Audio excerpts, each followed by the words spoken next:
Good afternoon, everyone. I'm really happy we added this session last minute. Looks like everyone's happy about that as well. I hope you're all excited to learn about async and awaiting JavaScript. I'm joking.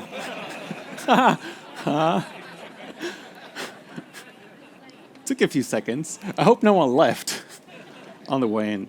Now we're going to be talking about async and await and using that in C# and .NET, of course.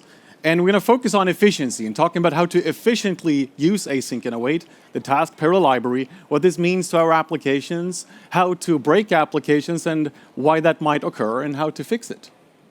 So this is going to be an interesting session. Hopefully all of you are going to go out of this session with a little bit of a headache. But don't worry, I've got some Panadol if you need that. Joking. My name is Filip. I did a session earlier today on all the things in C#.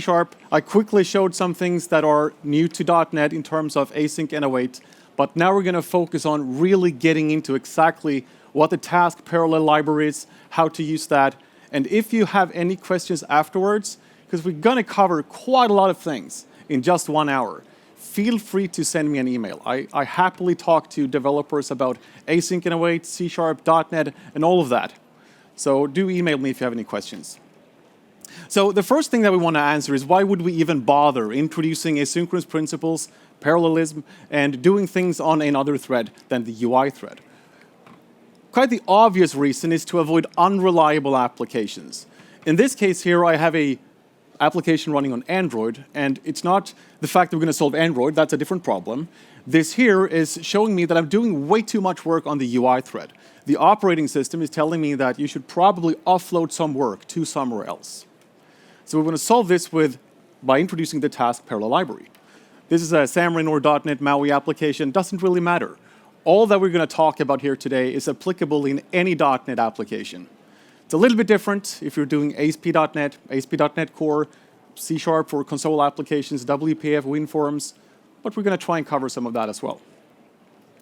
So we want to improve the user experience, and we want to efficiently consume APIs and all the data available to us. So what it really boils down to is that sometimes we have really powerful machines. This here is a screenshot of my task manager of my desktop at home. Sometimes you run on applications or systems that are not as powerful.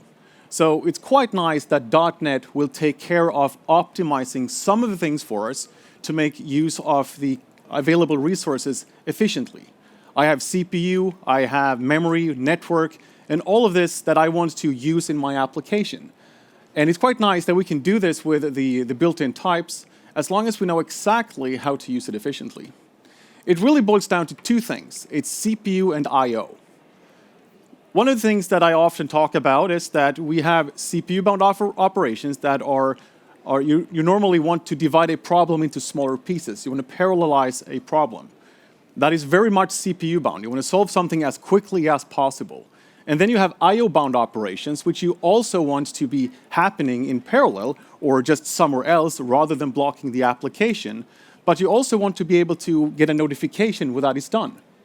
Traditionally, you were able to do this using events. So you could use an event-based asynchronous pattern, but that's not very nice. Instead, they're building things into the language to make it easier to consume asynchronous APIs. And this is, of course, what we're going to be looking at. So ideally, we're going to go from a blocking application to non-blocking code. This means avoid heavy lifting on the UI or main thread of the application. In terms of ASP.NET, if there's any ASP.NET developers in here, you're probably wondering how this is going to benefit you. There's no UI thread per se, but you can still let the server consume that thread to process more requests. If you block a thread in ASP.NET, that thread will not be able to go ahead and handle some other requests. So we want to avoid that. This means that if we do consume asynchronous APIs, for example, storing something in a database, using the HTTP client, reading something from a disk, you don't want to block that operation. I quite often see developers do .result on any tasks. Sometimes that's okay, as long as you can guarantee that the task has completed, which can be a little bit tricky to know. Now, in terms of the Android application, to make this a little bit better, go from blocking to non-blocking, ideally, I don't just want to block the UI in a different way, but at least in this term, I tell the user that something is going on. you're less likely to kill the application in this case here. A little bit of a better user experience. So how do we do this? We introduce a thing called a task. The task was introduced to simplify concurrent and asynchronous code. It means that we can do two things, which normally are fundamentally different. Asynchronous programming is not the same as parallel programming. Parallel programming is about taking a large problem, dividing that into maybe even chunks, and solving that problem as quickly as possible. Whereas asynchronous programming is about also doing something in parallel, but you expect to get a result. It will tell you when it has some data available for you to process. Now, the task will do that for us. And in fact, using task.run, it will do quite a lot of things. So what it will do, it will tell our .NET runtime that I have some work that I want to distribute somewhere else. Go ahead and put this somewhere else in my runtime and just run it on a different thread. Don't block my current UI thread. Now, the problem is, of course, if there are no threads available, this is going to be put on a queue, and the .NET runtime will take care of all of this for you.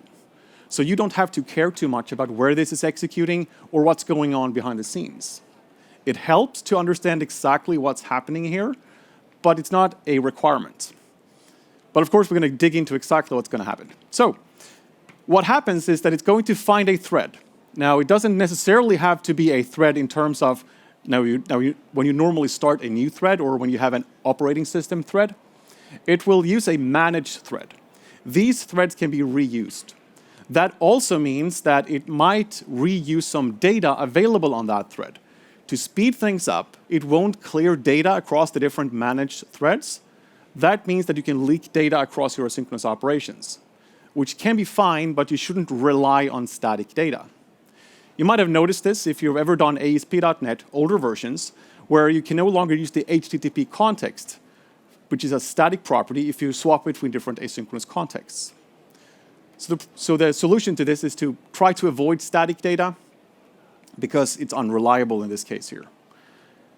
What it also allows me to do, when I do task.run, this will return an instance of a task that I can subscribe to tell me if the work is completed or not. Which is great. I could say, run some work. It doesn't really matter how long that takes. Just let me know when that is completed.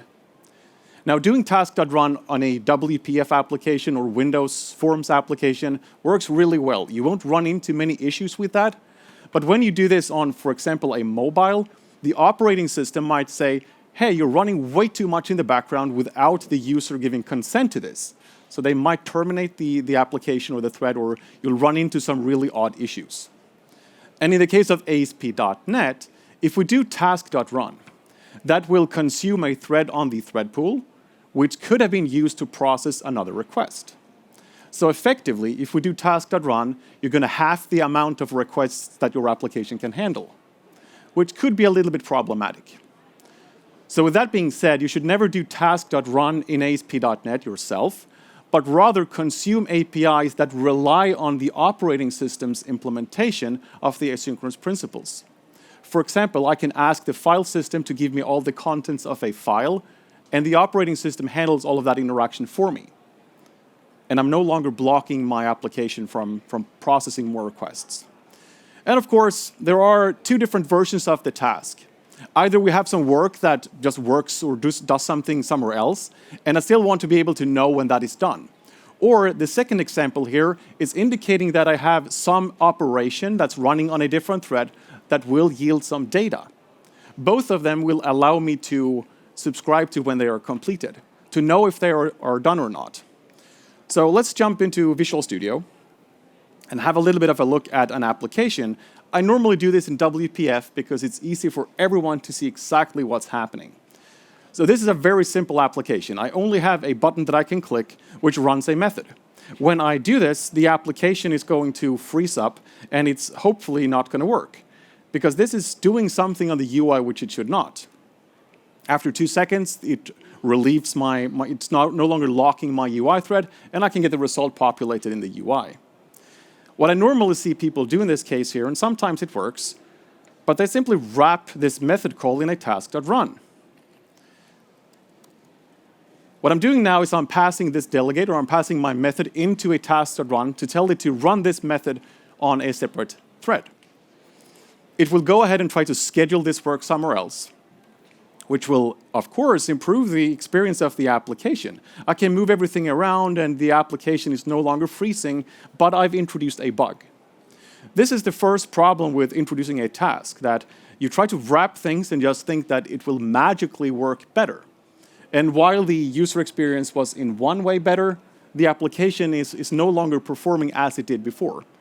So the problem here, if I run this with a debugger, it's going to tell me that you are trying to update the UI from a thread that does not own that thread, which you're not allowed to do.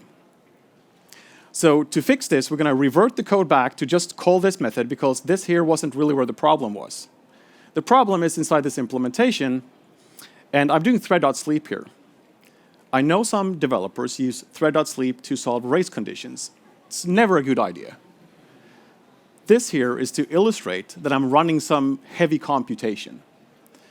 Could have been something else. Now what we could do is that I can instead say that, okay, so how about we just wrap this portion of the code inside a task.run, which now means that I've offloaded this work to somewhere else. And of course, if I do this, it's immediately going to update the UI, but that's not really what I want. What I want is to say that you can update the UI once you enter the method. I'm going to start off an asynchronous operation, and then after that is completed, I might want to update the UI. This is where we introduce a concept called a continuation. Task.run returns a task. So I could say run task, for example. Could probably give it a better name, but naming things is really hard. So now I want to say that all of this code should be only executed once I can continue from this task. I'm then going to say that, all right, so once run task completes, I'm going to continue with some code. This here takes an action of a task, which means that it passes the task that just completed into its anonymous method. I could say that I don't care about the task and then introduce an anonymous method. And we're going to try to move this code into this block here. So now what I've done is to say that after this heavy work is done, I'm going to continue with some other work. And when we run this, it's only going to say hello NDC. And again, I'm going to get an exception. And why is that? Because the continuation will execute on a different thread. It will try to schedule this work. Ideally, it will run in line where this code executed, so that it doesn't have to perform any context switches.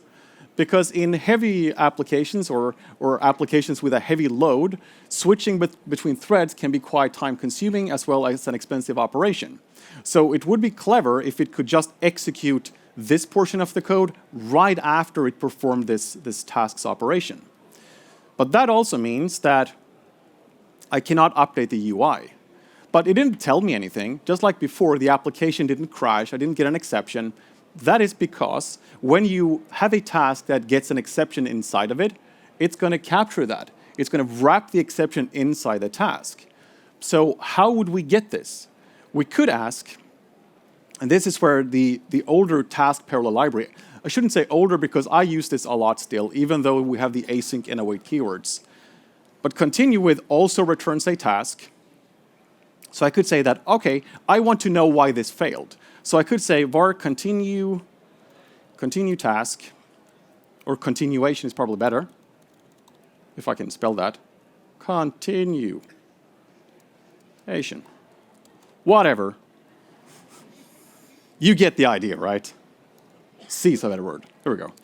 So when C completes, I'm going to continue with something else. I'm going to pass the task that just completed, the continuation task, CT for example, and now I can ask if this is faulted or not. So I could now say that if ct.is faulted, I could then go ahead and do something, maybe log something, maybe check the exception because there's also an exception property here. So I could get the exception of the task that I'm continuing from. All right, so that would be great if I can do that. I could do some logging here, but what if I'm going to try to log, but my log storage doesn't respond and there's an exception. This continuation then throws an exception. We'll have to continue and ask for that as well. Get the idea, right? This is going to get messy. So we're not going to do this. If that fails, you can continue as well. So async and await will solve this and make it a little bit better and fluent for us. But we're going to leave this here so we can see how this is going to be better. What to take from this is that the continuation also executes somewhere else. It's going to wrap this in a task so that you can then ask if it's completed or not. The base problem here is that I'm trying to update the UI, and I can fix this quite easily to say that I want to capture the UI thread or the context that owns the UI thread. There's an object in different types of UI applications, such as Maui, Xamarin, Avalonian, WPF, WinForms, and whatnot. In WinForms, this synchronization context is called the dispatcher. The dispatcher is let's call it a way for me to communicate with the UI. I can now say that I want to post some work, or invoke the UI rather. I'm going to schedule some work to run on my UI. And what I'm doing now is that I'm saying I'm going to run some code somewhere else on a different thread. I am then going to talk to the UI to schedule some work, and hopefully after 2 seconds, this application is now working as intended. I can move the window around, and after 2 seconds, it's going to update the UI. Yay! However, if you check this into my Git repository, you're going to fail the code review, because this doesn't look very nice. It's not very maintainable. Even though I've fixed some of my performance issues, maintaining this code is not the best.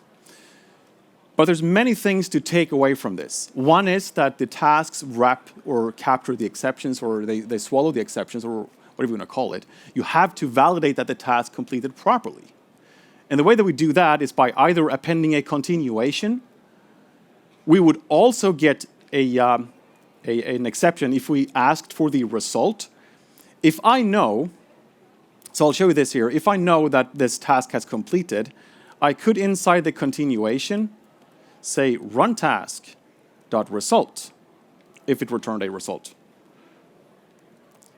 So if the task returns a result, I could ask for the result in here, and if that task has an exception, calling this property will throw it back.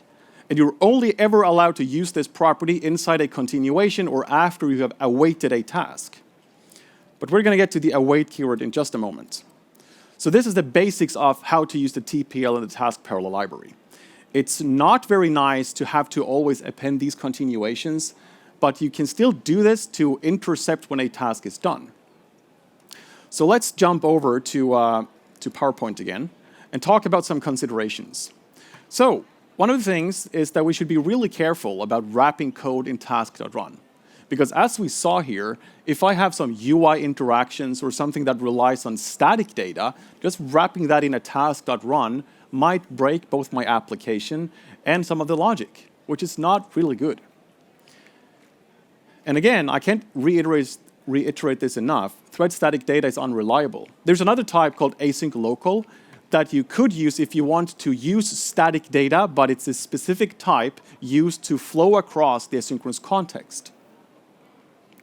And we always want to validate our tasks. So how do we do that? We add a continue with, or we introduce the async and await keywords, which is what we're going to do next.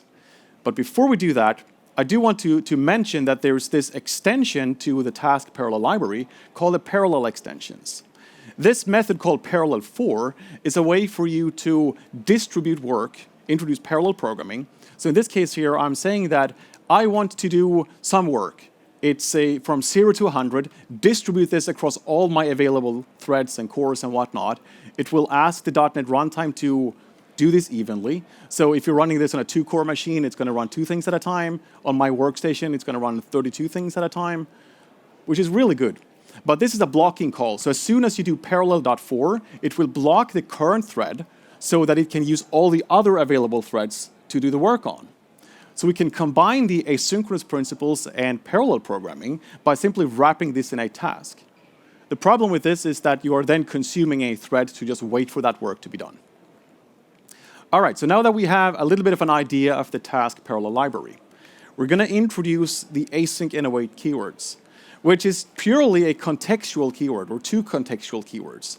That means that they really don't have an impact on the IL that is generated by the compiler. The compiler is only using code available also in older versions of C#.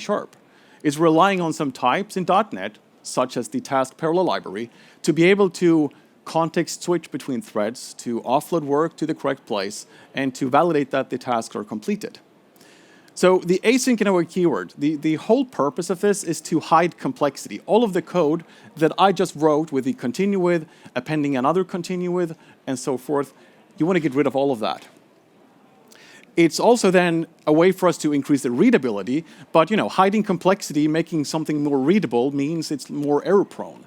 So if we don't understand exactly what happens, it's gonna get ugly, and it's gonna get us into situations where we get bugs. So take a look at this example here. We have a very simple method. It's marked as being async. It always returns a task. So as soon as you see the async keyword, you should always return a task. That is a way for you to add validation to this. And then I have the await keyword, and these two should always be used together. It doesn't make sense to have the async keyword without also using await. For some reason, the compiler allows you to. There's a reason for that, and it's because how the compiler looks at this and how it generates code. But really, it should have looked at your code and said, hey, you're not using that. So basically, here I have a variable declaration. I do something asynchronously and say that I want to run some work somewhere, and then I don't want to run the line at the bottom until we have a result. The await keyword will do quite a few things. It will introduce one of these continuations, very much like the continue with method, but slightly different. It will also make sure that it returns back to the original context. It will also validate if there is a success or failure. So it will check so that there's no exceptions. So if we use async and await all the way, we won't swallow any exceptions. At least that's the hope. And it also, this is a little bit of a tricky one, it also returns to whoever's calling this method. As soon as you have the await keyword or you see the await keyword, that's going to return to whoever called the method so that it can await for it. We'll take a look at an example of that.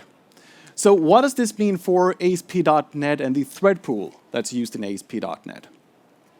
If we use async and await all the way through our ASP.NET core APIs, it will be a lot more performant. Because what it does is that even though you have a request that's waiting for a response, that request is just tied into IIS or tied into the web server. So you can still go ahead and ask other web services or the disk for some file and be able to handle more requests at the time. You can release the thread back onto the thread pool so that ASP.NET can go ahead and handle some more things.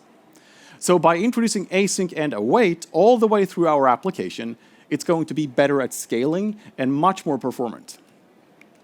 So then, how do we validate a task? I mentioned that we can introduce the await keyword, and we can also use the continue with method. All right, and we should always use these together. Let's go into Visual Studio again, and I'm going to try and change this application into using the async and await keywords instead. I don't particularly like this code that I have at the bottom here for some obvious reasons.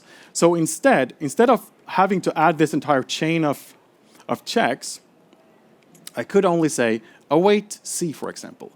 This will now validate that there's no exceptions, and if this task returns some text, I no longer have to, I can get that as well. So let's change this up a little bit here to, in fact, return some text. So I have this continuation. I can still combine these concepts together. I have a task that I'm running. After that task is done, I might want to manipulate some data or do something. So instead, I'm going to return some data. So now this here turned into a task of a string.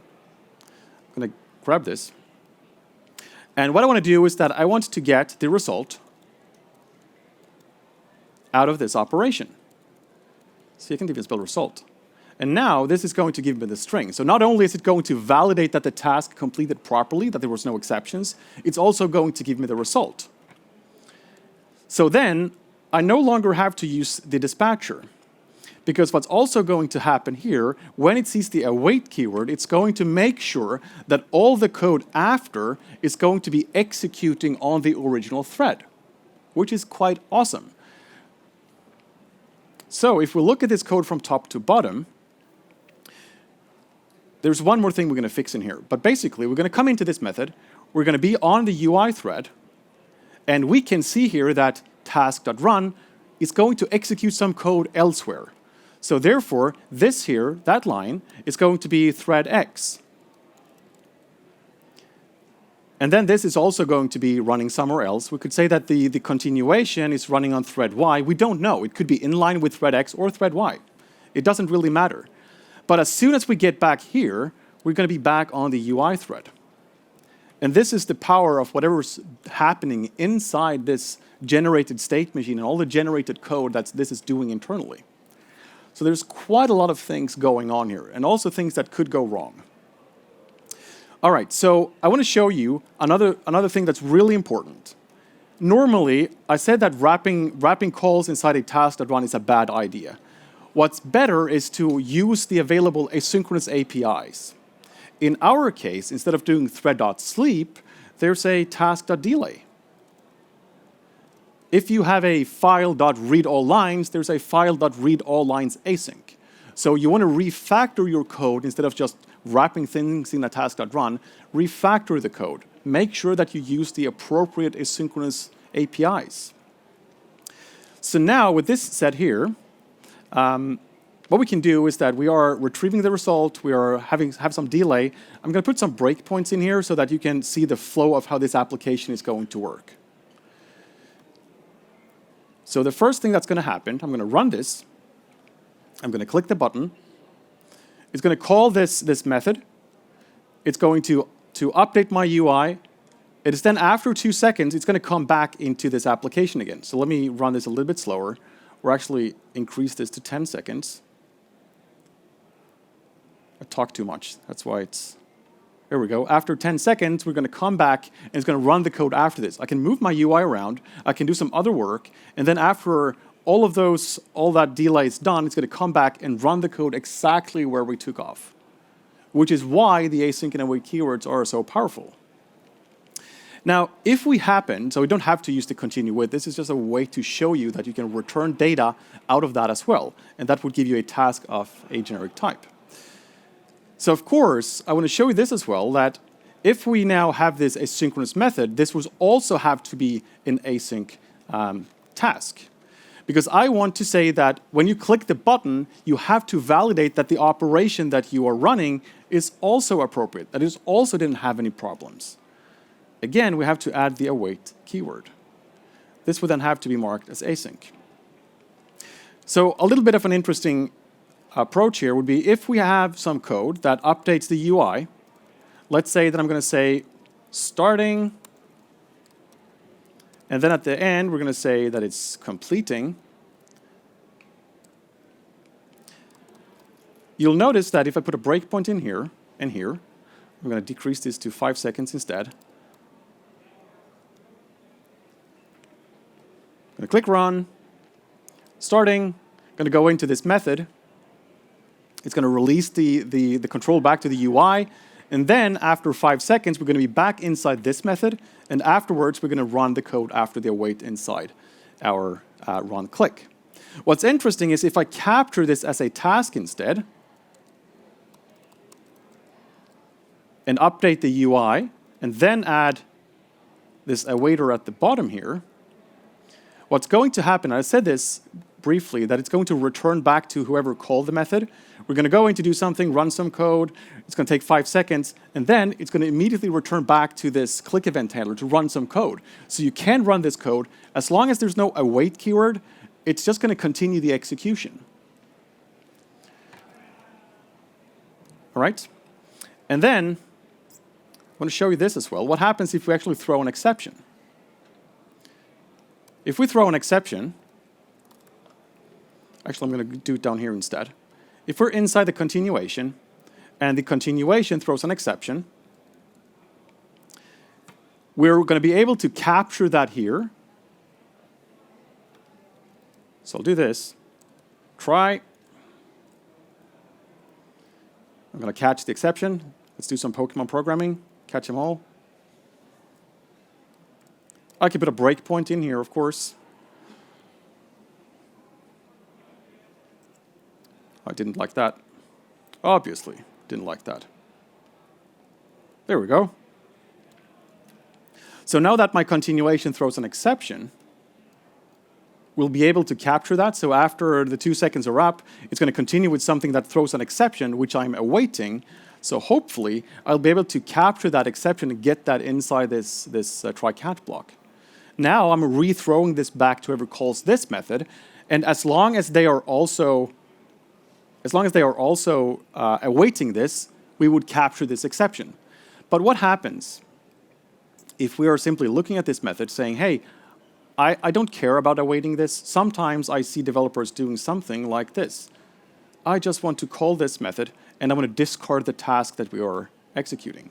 The problem here is that if I run this without the debugger attached and click run, after 5 seconds, let's see what happens. Nothing happens because I forgot to await this. So I did a fire and forget.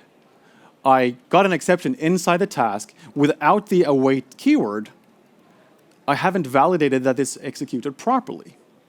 So it's really important that we always do async and await together and that we await them properly. Because this was marked as being an async task, it would capture this exception and put it internally in that task.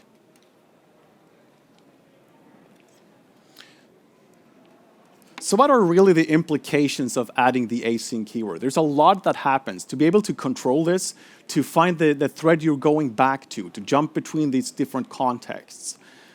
This here introduces a state machine, and a state machine is simply like a child in the backseat of the car asking you if you're there yet. Can be quite annoying, but it works. Doesn't really work like this. It's not a while true loop that keeps nagging you if you're done. What it's doing is much more clever. So if it figures out that your work is not done, it's going to schedule its own code to execute when that operation is done. So it's doing a lot of clever heavy lifting internally. And the state machine is what handles the potential results or potential errors and makes sure that they're set on the correct place or communicated back to whoever's using the asynchronous APIs. It also executes all the code after the await keyword.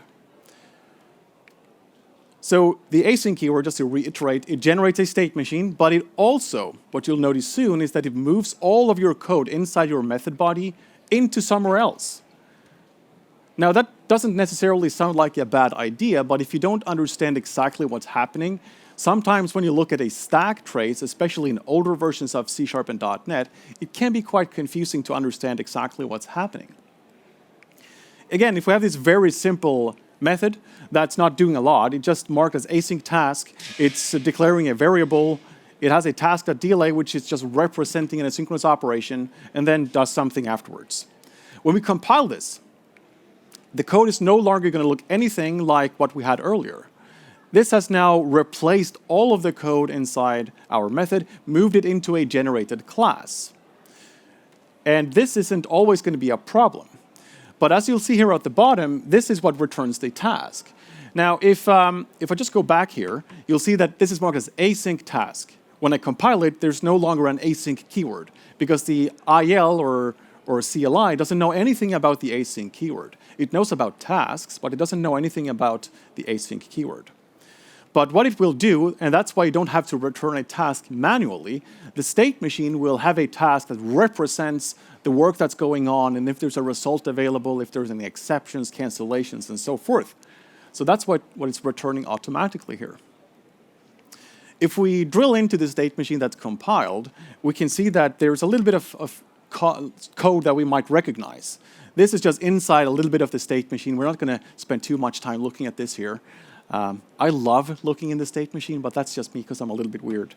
But we have the variable declaration. We have the task.delay, which could be our asynchronous operation.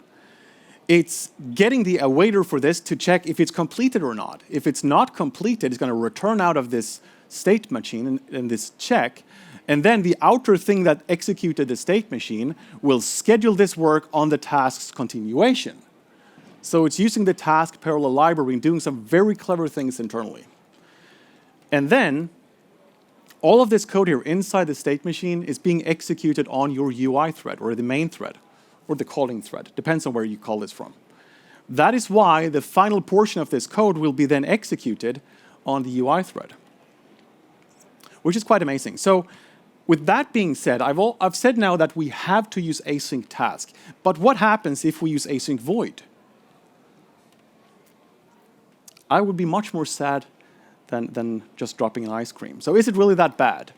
Obviously, otherwise I wouldn't have brought it up. The question is, what happens internally if we mark something as async void? This here, the only difference here between the other code sample is that I don't have task as a return type. I change it to void. My method doesn't have to do anything other than just changing the return type to task or void. But if I look at the decompiled code, there's no way for me to track the internal state of the state machine. This is no longer returning anything from this generated code. And that's problematic, because how would I know if there's an exception? How would I know if it completed? How would I know if there's something that didn't work as it should have? I say this sometimes, like if I ever see a car written in C# that's using async void, I'm not driving that. So how do we fix this? It's quite simple and subtle. We change void to task and everything should just work. Question is, will it? Let's jump over to Visual Studio again. And this here, I know that if we await this, it's going to throw an exception. Because if we are wrapping this in a try-catch, like this here, if I wrap it in a try-catch, I know that it's going to catch an exception because we threw one earlier. I can then set a breakpoint in here. If I run this with the debugger attached, I'm going to remove some of the breakpoints because they're a little bit unnecessary for now. Am I still running the application? Doesn't like that. Here we go. Click Run. And after a little while, I think there's still going to be an exception. Here we go. We can capture this. It's going to rethrow it. And whoever's awaiting that call is now capable of capturing this, which is great. But the problem is, what happens if I cannot await this? I know that do something is in reality do something async, but if it's async void, the consumer of this method has no idea that this is running something else or running some asynchronous code, except for the naming convention of the method. So what happens now? I'm going to try catch this like it's similar to before. I'm going to run the application without the debugger attached. I know that this is still going to throw an exception. I'm going to try and move this around. And after 5 seconds, the application crashes. So for some reason, I was not able to capture this exception. The problem here is that if we just look at the code from top to bottom and think about what's going on here, I'm going to run do something. This here is an asynchronous method, right? It has an await keyword somewhere in here. Here we go, got await here. That means it's going to return back to whoever is calling this method, right? Which would be the next line in our click event handler. So we've already exited the try-catch block when that asynchronous operation is done, which means I haven't wrapped anything in a try-catch block because that asynchronous operation is running somewhere else. So I guess the designers of this language feature figured that, well, if you cannot add a try-catch block around this method because of the internal implementations, the best thing that we can do is just kill the application. Don't know if I agree. It would have been nice to have any way from recovering from this, but there's not. And I guess the best approach here would have been to not mark this as async void. Because there's more problems with async void. I have no way of tracking the work. I have no way of ensuring that it completed successfully. I can't capture any exceptions. But with that being said, it's quite confusing that my click event handler has to be async void. This is because delegates that require it, such as click event handlers, you can't really change this to async task because then it doesn't correspond with the delegate. So they have to also support async void. But its solely purpose is for event handlers. And all of this is similar in other types of applications as well, not just WPF. So what's the fix to this? How do we make sure that our applications don't just crash when we have async void? There's a very simple fix. Don't write code that causes exceptions. Easier said than done, right? All right. So another problem when we talk about asynchronous programming is often that we reach places where we cannot recover from, such as deadlocks. A deadlock is a pretty bad experience. It means that the application is no longer responding. A lot of cases, the operating system doesn't even know that it's not responding anymore, so you can't even kill the application without going into the task manager. A little bit problematic. I have an example here that looks complex, but if we pull it apart and talk about the different pieces here, it's really not that very complex. I have some code that runs asynchronously. Inside the continuation of that, I want to communicate with the UI. But I'm going to block the UI, call wait, or call .result. This here will cause a deadlock. Now, this looks very complex, but I promise you that this happens very often. And this is also a problem, as I mentioned earlier, most of this is also affected in WPF, WinForms, ASP.NET. So no matter which type of framework you're using or type of application, you can reach a deadlock, which is not very good. Because if you keep deadlocking in ASP.NET, eventually you're going to run out of threads to respond to your resources or your requests. And then what many people do, as I see it, they just scale up their application and just get more and more and more expensive. It's better to not block. Now, this here looks complex, as I've said a few times now. A more interesting way of performing a deadlock is to apply .wait to an asynchronous operation. So let's do this. Let's have a look at how to perform this really bad experience. I'm going to clear out this method a little bit. It's getting a little bit noisy. So instead, what I'm going to do here, this is now marked as async task. I want to do await task.delay, and I want to delay for 2 seconds. After which, I want to do debug.text, which is something in my UI.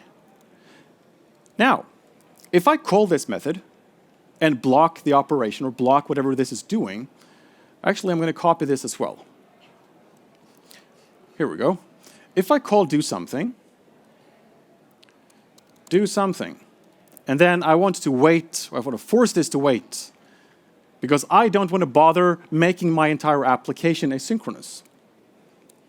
The problem here is that when I create do something, this generates a state machine. The state machine runs on the UI. That means that, surely enough, the first line is going to execute. Then it's going to run an asynchronous operation. It could be an HTTP call, right? We all know that by now. When that is done, the rest of the state machine needs to execute on the UI thread. It needs to come back to the original thread. But how can this line execute if we are blocking the UI from more execution? Therefore, we have a deadlock. If we really want to introduce blocking code, I've got you. There's a way to do this as well. What we can do is that we can wrap the call to do something in a new task and block the UI. So why will this work? There's going to be more bugs in here, but we're not going to fix that for now. This here will solve one problem. It allows me to block this, to introduce synchronous code. Don't repeat that I said that this is a good idea. So what actually happens now is that we move the state machine of do something to a different thread. I'm going to block the UI, but since the thread that owns the state machine is not blocked, it can say that it's done, and the wait operation will then also know that the state machine is done, and then we can come back and execute whatever's next. A better approach is, of course, to do await do something. Much better. So I guess the most important part here is to never block anything. And same goes for .result. Don't do that. So to avoid deadlocks, what we want to do is that we want to avoid result, wait. We do not want to confuse using wait all with wait any or when all, because this is also the same thing as blocking, which is problematic.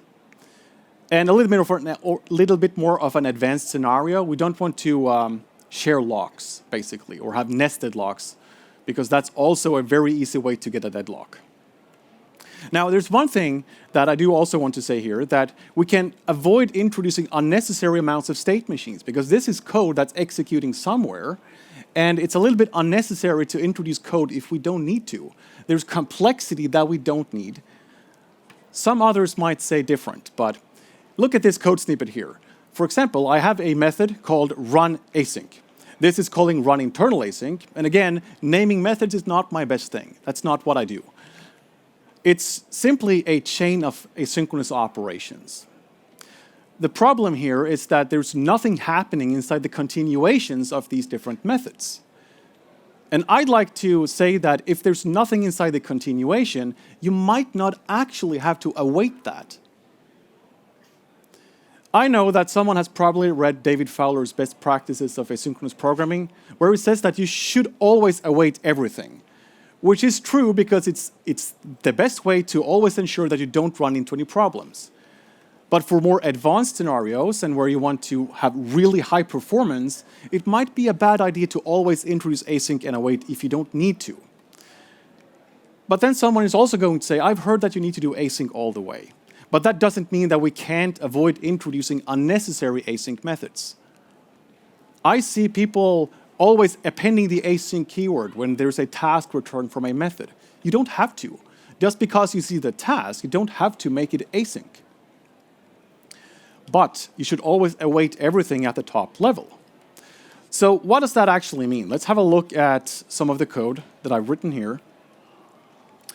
I've already prepared a little bit of a solution that's going to let us to experiment with this. So this here is a very simple application, main method, which can be async now. You start a new program, run async, call some internal thing, has a continue with to it, and it's just a normal, simple chain of asynchronous operations. Now, the final portion here is actually starting two asynchronous operations, and I can improve this since they are both independent of each other. Like ideally, I could say that I want to await task dot when all instead, which lets me now start these operations at the same time. So that's a little bit of a performance improvement, if it's okay to do that. Sometimes you want to have two awaits, that's totally fine as well. But honestly, if I'm not doing anything inside my continuation down here, and this here doesn't require me to come back to a certain thread, it doesn't require me to not be disposed. If I remove the async keyword and simply return this, the contract or the method signature is going to be the same. So as soon as you create a task.run, for example, if you do that in WPF or WinForms or console apps, you don't always have to await it in the same method. That is only true for things like HTTP client or database operations. There is also a little gotcha here. This might mess up your stack trace. But honestly, the stack trace with async and await is already a little bit messed up. So it might actually not make a huge difference. It depends. So I could go ahead and refactor my entire application to remove async and await, and to return this. I could even do that up here, where I'm appending a continuation. So what this is doing is that I'm running my internal method, which I'm then appending a continuation to. That means that the task that I return from this method is going to be the last task added to this chain. It's going to be only executing then once all of the tasks are completed. So this is a small improvement to the generated code.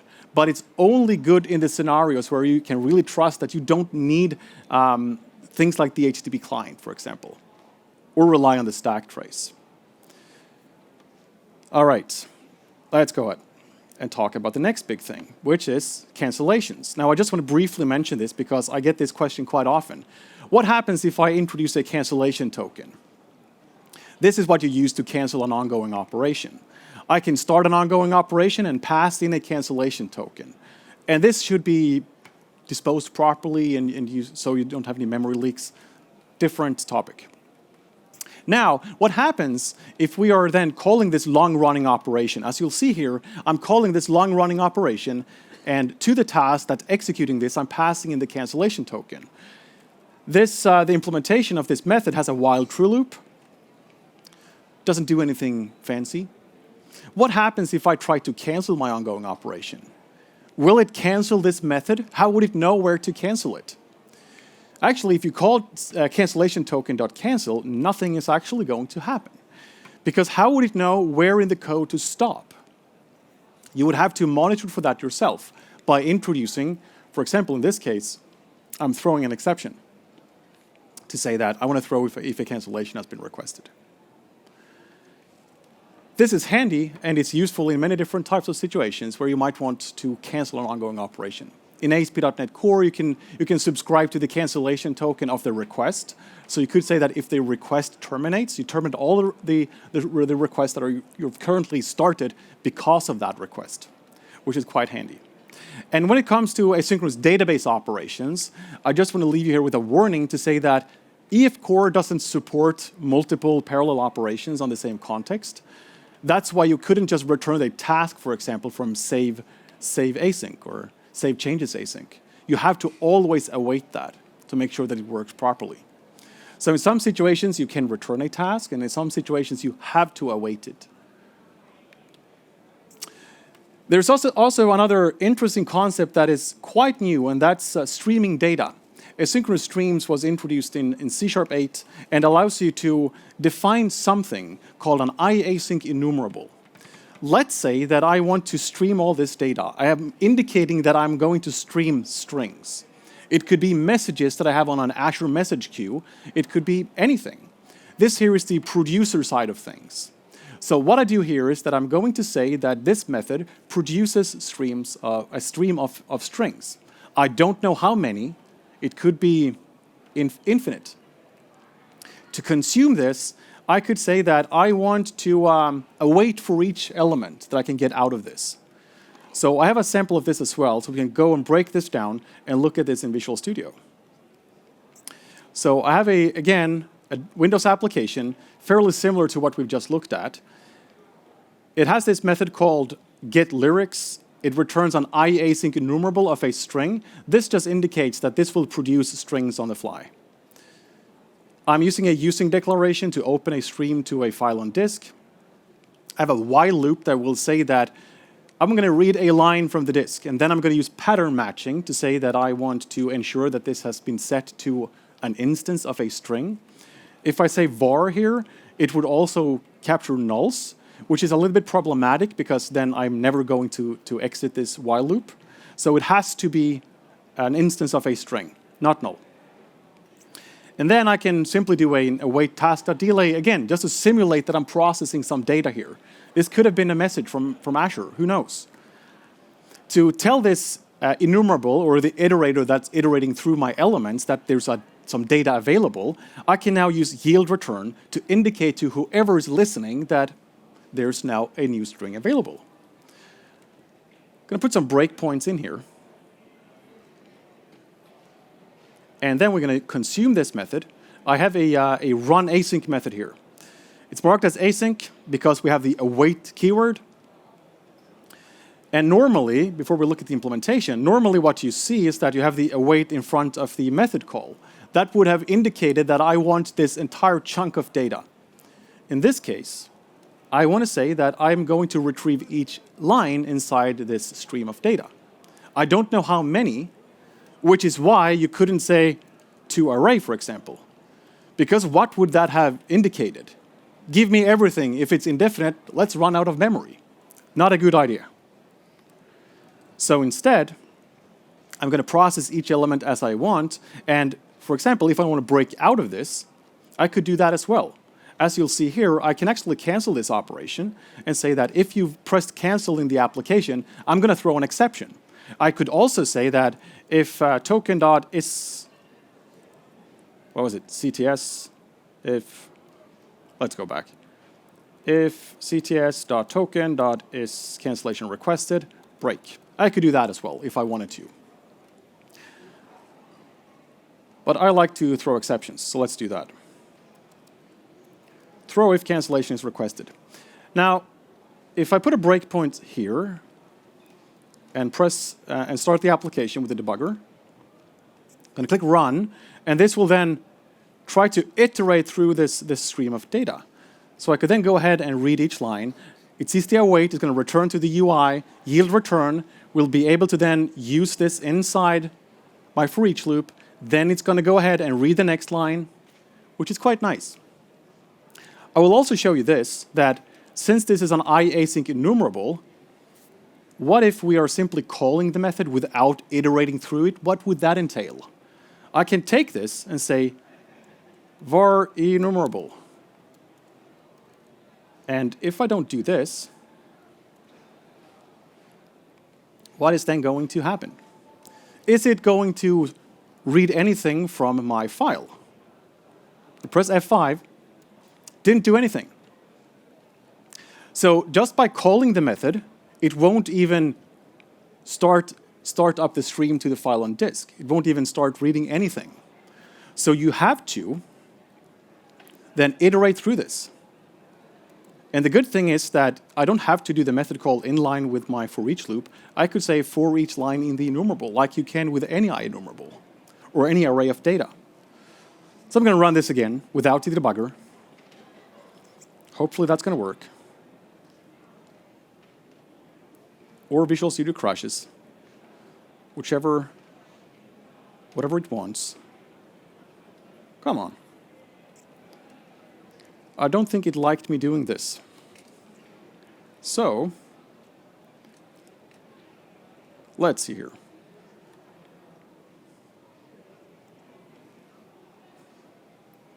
I'll run this, and there we go. Perfect. It's now streaming data into my WPF application. It's using all of those principles of the task parallel library, switching back and forth to the UI. Each time it reads this text and processes that on the other thread, like it's going to relieve the control back to the UI, which is very powerful.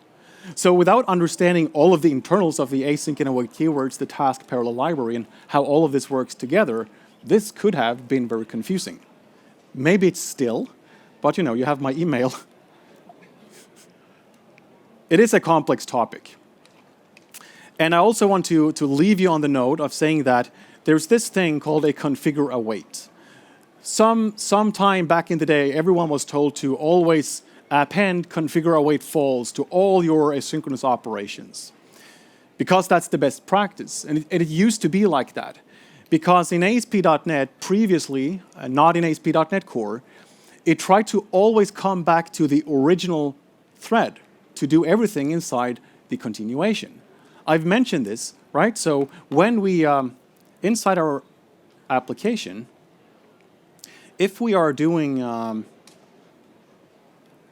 like await task.delay, for example, it's going to come back to the UI thread here at the bottom, which is exactly what we want to. But if I say ConfigureAwait false, this is now going to execute this on thread Y or thread X or whatever. It's going to execute this continuation somewhere else.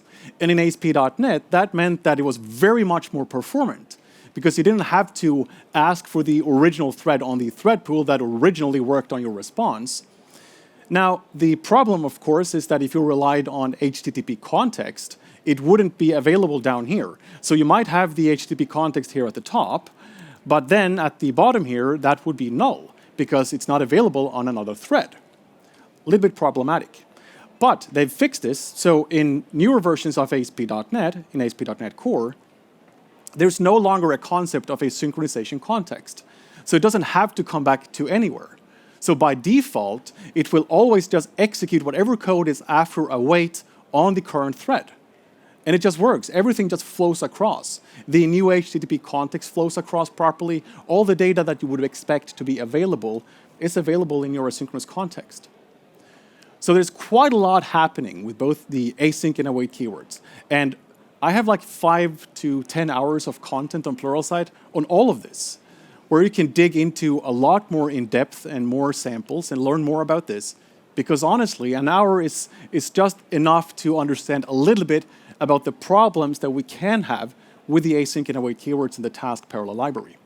There's quite a lot happening behind the hoods, and it's good to get a little bit of an inspiration as to where to go next. So check out my courses, and I hope you've enjoyed this, and do send me an email. If you have any problems in your work or any issues with async and await or C#, feel free to send me an email. And don't forget to leave a card on the way out. Thank you so much for coming.